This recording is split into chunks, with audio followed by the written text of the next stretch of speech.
What's up, guys? Captain Blair here with an Indian River Clam Restoration Project update. We're here at River Rocks right now. This was the site where we released about 380,000 clams. And the reason we picked this site is because it was the most polluted water that we could find. The oxygen content was the lowest, and it was just a Hail Mary of a whole bunch of clams. And we got it done that day with just a little bit of effort, man. We had, I don't know how many baskets of clams that we took right out here and released, and they are doing good. We did lose quite a few of the clams on this spot because of the oxygen content and how polluted the water was. And I think back when we came and got all those Florida crown conchs off of here, it helped a lot because they were everywhere out here. And right now we haven't seen hardly any. There's a couple on the shoreline, but for the most part, they're not on the clam beds anymore, which is a very good thing. Now, I get asked a lot, hey, can I volunteer to help? Can I volunteer to help? And as you saw from the video, or as you see from the video, when we were out here planting the clams, we had all the help that we really needed. And what we really need is still y'all's donations to help Jose Nunez up there, Todd Osborne up at Whitney Labs up there to help breed these clams and bring them back down here and release them. Now, the process that we're doing, they took 39 clams out of the Mosquito Lagoon, and they took them up there, and these are all spawned from those 39 clams that were up there. And Jose, we call him the Clam Whisperer, is doing a great job. He is producing more clams now than ever.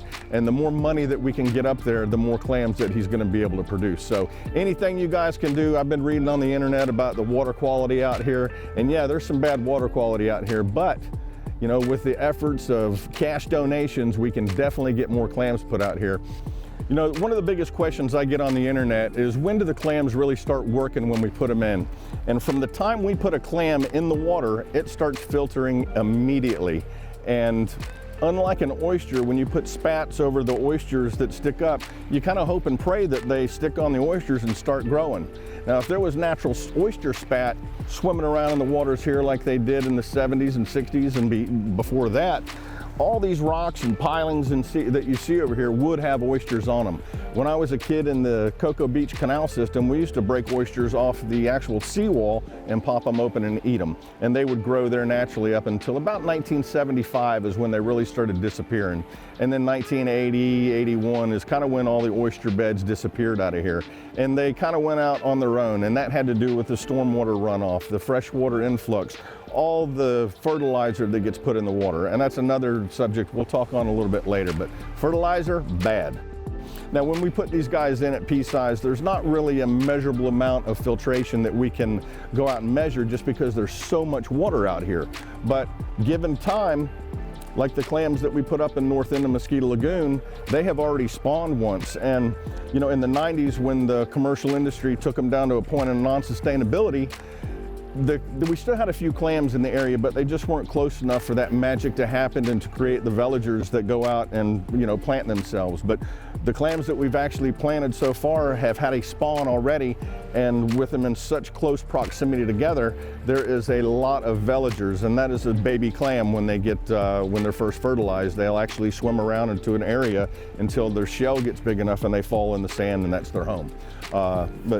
And the reason we chose clams is because they can bury themselves underneath the sand for up to like 2 weeks, especially these super clams that we got out of the southern end of Mosquito Lagoon, because they have survived the gauntlet of pollution, no oxygen, high salinity, low salinity. That's why we call them super clams. But when we put them in here, they're working.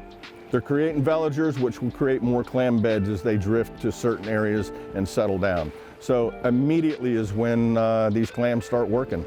And you know, there's gonna be a lot of time before you actually see a huge difference. But slowly and progressively, we're gonna attack this thing from the north end, the south end, and work it closer until we get our river back and have all the seagrass and our great trout fishing and red fishing that we once had. So once again, anything you guys can do. If you can't do money, spread the word.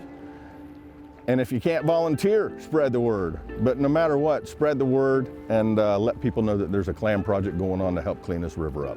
Thanks.